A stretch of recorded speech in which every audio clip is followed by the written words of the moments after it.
I think the people that have been heavily critical on Nintendo's business model when it comes to their fully priced games and keeping the prices up over the course of years need to give them an apology, because it seems like the whole industry is all focusing away of what Nintendo has done and what gamers have loved for decades at this point, and are all moving to live service. Now to the point to where even when a company says that they're going to do a live service game, man, people just start freaking out. Case in point, Platinum Games. They never stated they would stop making games like Bayonetta or Nier if the opportunity arose. They just stated that, hey, the way that the industry is moving because of things, we're probably going to be making a live service game or games that can be played or enjoyed for longer periods of time, because they don't own Bayonetta, they don't own Nier, and those games don't sell for super long periods of time. So they need to sustain themselves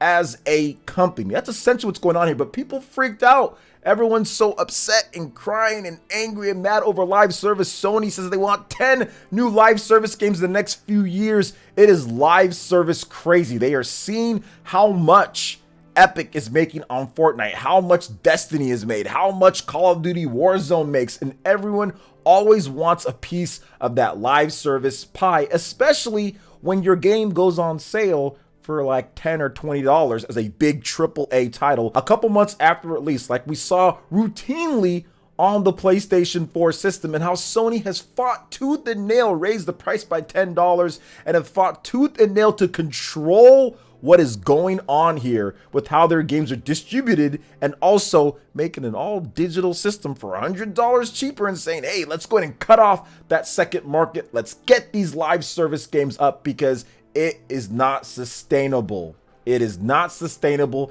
in any type of way to do what the industry's been doing with the prices of games that are going up and everything that is happening, and people that want these discounts or deals or Game Pass. Everybody is trying to find ways to fund all of these biggest games. Yet I've seen people routinely, content creators, lots of people routinely criticize the fact that Nintendo's business model is, hey, we make a high quality games, they're $60, and we're going to try to keep them at that price even for evergreen or long years, so we can sustain ourselves, so we can pay our employees, so we can continue to have big games like Legend of Zelda and continue to have big games like Mario and all that. Nintendo's base, in terms of what they've been doing, their business model, seems far more sustainable without having to reach and go all the way to make 5 million live service games. It seems like Nintendo is the only company that hasn't come out and announced that they're going to be doing multiple live service games. We've seen it from third-party developers. We've seen it from the first-party publishers. Microsoft has already been knee-deep into that with Sea of Thieves and other games that they've already released. Sony's obviously trying to get in on that, buying Bungie, who makes Destiny at this point, so now they own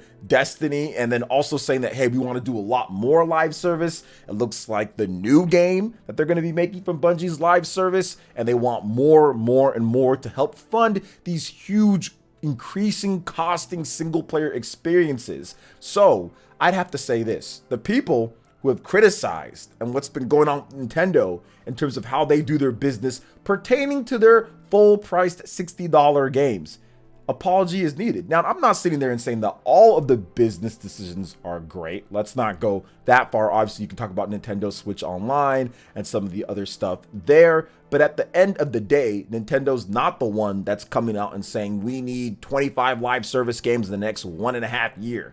They're not the ones that are doing that. They're the ones that are continuing to reinvest into their own first-party development and expand things through the money that they've been making through being able to sell a $60 game and have it be a good price for a good amount of time, so you can reinvest back into it. Nearly $1 billion, and continue to hire new people, continue to make new games, and not to where you have to do this live service and that live service and this live service. So for as much criticism as their business model has gotten, and as much I've seen over the internet, I guess maybe it was the right call. I mean, you also have to look at it this way. Nintendo doesn't push the tech space forward, so their games, they can release a $60 game and probably have a bigger profit margin than other companies out there because they're not pushing the latest tech, because they're not doing the latest stuff. Don't get me wrong, the games are still expensive. Breath of the Wild had a Super Bowl commercial. If you're factoring that into development, that's a lot of money. That's millions spent, right? So it's not like they don't have their areas where they spend, but they're not going to ever spend, in my opinion, in any co-exciting generation as much as the other guys until maybe way down the line, or maybe not at all. Heck, I think that Nintendo, even back on the PS2, Xbox, and GameCube era, I think that Nintendo's games are probably still cheaper to make than a lot of the other people, despite the tech being right there with the other systems and better in some regards. So I think that Nintendo's way of doing things is now finally taking shape and form to where they did it back in the day and it worked for them. Yes, they've added in new stuff, the microtransactions and certain things here and there, mobile gaming and all that, but their core in terms of how they make their games, Legend of Zelda Breath of the Wild, Super Mario Odyssey, all of these big games that have came out on the Nintendo Switch has been the same as it was back on the original NES. You can look at that, and maybe the old school person in me loves that I can sit there, go buy a premium product and know that, hey, 2 years from now, 3 years from now, it's not like I'm going to save, it was like all the way down to like $10 or something like that. Like I bought Horizon Zero Dawn Complete Edition for $10, not that long after it actually came out. So I think that's why there's so many changes in the industry. That's why there's so many things that are moving when it comes down to it. Heck, look at what happened with Platinum, right? They're talking about how they have to sustain. To speak on Platinum a little bit, because I wanted to talk about that just a little bit more, it was interesting to see how so many people got upset with that. Yet I've seen people, literally the people that are complaining about it, support live service games like crazy. Supporting buying cosmetics, supporting Fortnite, supporting all these various different live service games. But then you get mad when somebody else wants to make a live service game.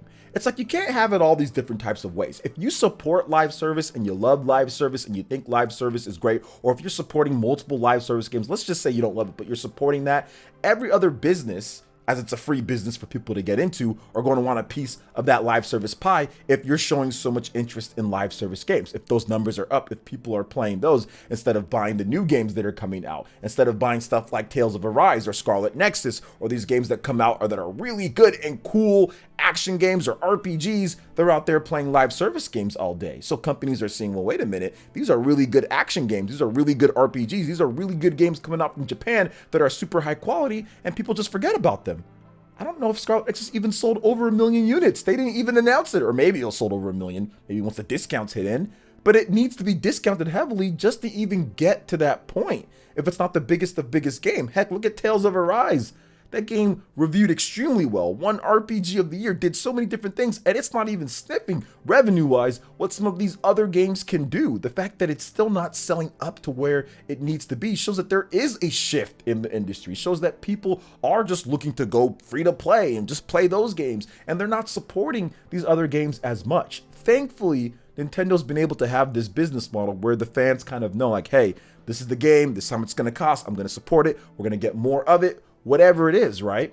So that's been able to be a thing, but I find it very interesting. People have been so critical about this, but at the same time saying, oh my gosh, Platinum Games, how dare them do this? When a lot of these games just simply aren't doing as well as they should. I'm going to read off a quote from Platinum Games because this was some confusion that was going on here, so I want to talk about it as well. And this was the translated interview with Inaba, the new president, talking about this, which caused so much controversy out there. Now, JP Kellums, who worked at Platinum Games for more than a decade, did Bayonetta, did so many different games over there. He actually did a translation himself. There might be a few typos here and there, or times where I might stutter or say something wrong, but that's because he didn't necessarily proofread it 100%. But it looks like his translation might have been a little bit better than the translation originally used by Video Games Chronicle. So let's go ahead and get into it here. So he says, quote, let's see, oops, I almost slipped and said that we are aiming towards and spilled some big details. Laughs. Project GG is at the stage where we are trying lots of things, so I can't really share too much with you. However, speaking broadly about game development in the future, I feel that, unlike up until this point, it will be key to create games that people can fall in love with and play for a longer and longer amount of time. Of course, we want to keep making and keep close to our hearts smaller games full of ideas like Soul Cresta, or titles in the vein of Bayonetta that feature fully realized one-off stages that you enjoying playing through until a game over. But when we think about types of games we are creating for the future, I think it will be something quite different to these sort of games. When I think about how the market may change over the next 5 years, I think this will be an absolute must. I know that it is a pretty ambiguous answer, but that's all I can really say at this point. So essentially what he's trying to say is that yes, they would still love to create those type of games like Soul Cresta, smaller games, or one-off high quality games like Bayonetta. Given the opportunity, they can. But for themselves, as an independent company going forward, they can't sit there and make a Scarlet Nexus or make a Tales of Arise, because how many people are actually going to buy that? Is that going to sustain them for long periods of time? Probably not. Probably not, considering how those games sold and what you want to do overall as a big company that has plenty of bills and stuff that they have to pay and salaries and all that different things. So to me, people definitely need to give a little bit of an apology to the business model that Nintendo has. I know people didn't love it because, hey, you're getting God of War for $20 in a month or two. That's great, right? Well, not so great, because Sony has to figure out a way to fund all of that. Sony has to figure out a way to make sure that they can keep all that going, and it's not by selling games that cost 50 million plus to make or whatever the case is and having them go on discount or the bargain bin a month and a half to 2 months later, because God of War was legitimately $10, $20 a couple months after it came out. It was right there for you to buy at that price. Same thing with Horizon, same thing with a lot of those big high-end PlayStation 4 games. I think that overall, when you look at it, this whole live service thing with Platinum Games, I think that if Nintendo wants to make a Bayonetta 4 on the Nintendo Switch, or probably the next Nintendo Switch, they'll make that. Platinum will do that because that's a contract for them to make. If Square Enix wants a Nier Automata 2 or something like that, then Platinum Games will make that. But when it comes to their own stuff, they want to have their own IP. They want to have their own revenue streams coming in. They see what Genshin Impact did and was like, well, wait a minute, look at how much money they're making over there on Genshin Impact. People love that game. Why can't we do something like that and make money and also move up as well? So I don't really blame them too much when it comes down to it as an independent company. Now, if they owned Bayonetta and owned Nier and all of that and owned Astral Chain, which they don't own any of those, then I might be a little bit more concerned, because that's their call whether to make those games or not. But they don't own any of those. So I'm not concerned about what Platinum Games had to say here, because all the games that everyone was interested from them was from other publishers anyway. So I personally feel that those games will be made if those companies want to make those games. And in the meantime, they're going to do stuff like the live service games, just like every other company is moving towards in the future. So it seems like here, I now feel that Nintendo's business model is completely validated, because they're not the ones out there announcing live service games left and right. So you kind of reap what you sow. For everybody that's supporting live service and loving live service and buying the microtransactions and all that, don't get upset, because this is exactly what people were saying could happen. This is exactly what I was saying could happen with this stuff. That's why I don't really support live service like that, like crazy. I don't buy any Genshin Impact stuff. I don't buy any Halo stuff. I don't buy any Destiny stuff. I don't buy any live service stuff with any of the things that I've played. I tried them out. I'm like, I'm good. I want a normal game. I'll go play Astral Chain. I'll go play some type of Record of Lodos War or Lodos War. I'll go play Pokemon Legends Arceus. I'll go play those games and enjoy those. But I'm good on the live service stuff, because it's going to spread like a wildfire. And before we know it, it's already here. So it is what it is on that front. But that's my thoughts on this.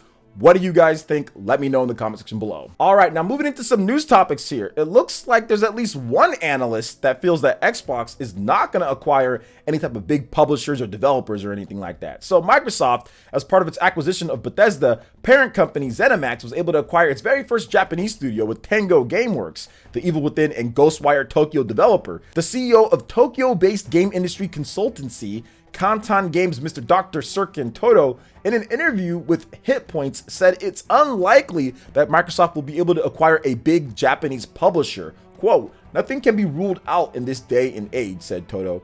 But in some ways, Microsoft taking over a big Japanese publisher would be bigger news than the Activision deal. So far, no foreign game company has been able to acquire a Japanese studio, and I can guarantee you there have been attempts from both Western and Asian players. Microsoft Gaming CEO Phil Spencer has previously stated he has a desire to get a Japanese studio. Well, he's got one now, though, with the whole, Evil Within and all that. So I don't know. Like I said, I think that this acquisition war stuff is really corny. I think that Microsoft has enough I think that we need to see the actual games. They purchased Rare, and we've gotten almost nothing from them when it comes to Banjo-Kazooie, when it comes to Perfect Dark, when it comes to Conquer. There's been literally nothing. HoloLens is dead. I mean, like, they've acquired stuff in the past and pretty much killed off those IPs, or pretty much had nothing to show for it. So now they have Activision and a bunch of stuff like Crash Bandicoot and Spyro and all these different things. So will we see all those games? Will something happen with those? Maybe, maybe not. But I think Microsoft just needs to chill and just make some games at this point. I think that's what they're going to do. Obviously, they've been making a few games here and there. They have Halo, which kind of is in a mess right now. And they also have, you know, Forza Horizon. And I'm not really sure what their lineup is looking like for this year. It doesn't seem like it's packed too much, but hey, might be surprised by E3 or something like that. But yeah, just focus on the games now. You're buying up everything. You've got what you needed, right? So just focus on those games and get out what you need to get out. So that's my thoughts. I'm just not really down with this whole acquiring everything, you know, when it comes down to it.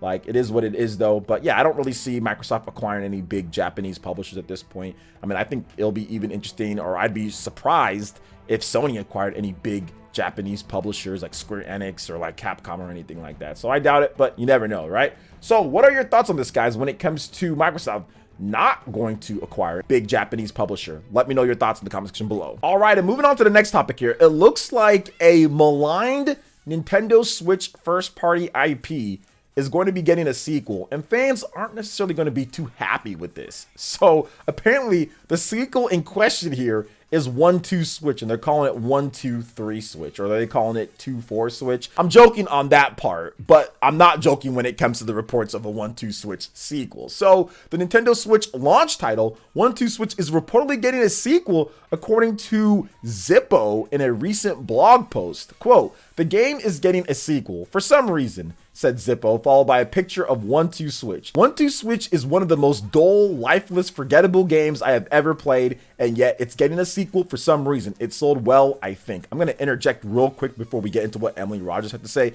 Yes, the game actually sold ridiculously well. That's the funny thing about this game. From what I understand, the last time that we heard about it, it sold well over 3 million units, and Nintendo has not updated that. So chances are this game is probably sold like 4 or 5 million units or something like that. And maybe, just maybe, they're actually polishing it up and making it be like a 60 Metacritic instead of like a 50 or 40. I'm not sure where it's at, but maybe it's going to be a lot better. But let's get into what Emily Rogers had to say here. So Emily Rogers via Twitter hinted last month that Nintendo will release a sequel to a casual Switch game. Quote, "What makes this year interesting is how many Nintendo games are either finished or near finished," Rogers said at the time. "I don't expect any major gaps in the release schedule. I'm curious to see the critical reception to an upcoming casual game. I doubt this sequel will win over many new fans." So there you go on that. Now, the rumblings of 1-2 Switch getting a sequel is something that I've also heard as well, and I wasn't so sure, but it looks like 1-2 Switch is getting a 2-4 sequel. So we will see exactly how this works out, and maybe it'll be good. I mean,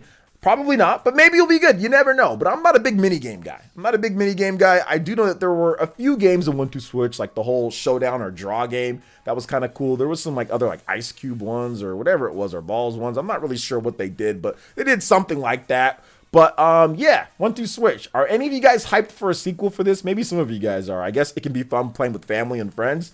Maybe some of you guys are. I'm not until I actually see it. But I would hope if they do have a 1-2 Switch sequel, that it's a higher quality type of game, that they can make it to where it's actually a lot better. So we'll see what they actually end up doing here. So we still have to wait for the Nintendo Direct. We still have to wait for the E3 presentations. We still have a lot more when it comes to what Nintendo could be announcing, because according to Emily here, man, they got a lot of games ready to go, and they're just ready to boom, boom, fire them off. And I believe that as well. I've heard that there are quite a number of games that are going to be exciting, that are ready to go, because Nintendo's trying to just, you know, pounce on that opportunity to really become the best selling system of all time, which is a video for another day. But what are your thoughts on this, guys, when it comes to what's going on with all the different news here, what I talked about before with the live service and Nintendo and all that? Let me know in the comment section below. All right, guys, that wraps it up for this video here. Thank you so much for watching. I do appreciate it. Please make sure you hit that like button, subscribe if you're someone new, click that notification bell, and we will see you for the next video. Peace.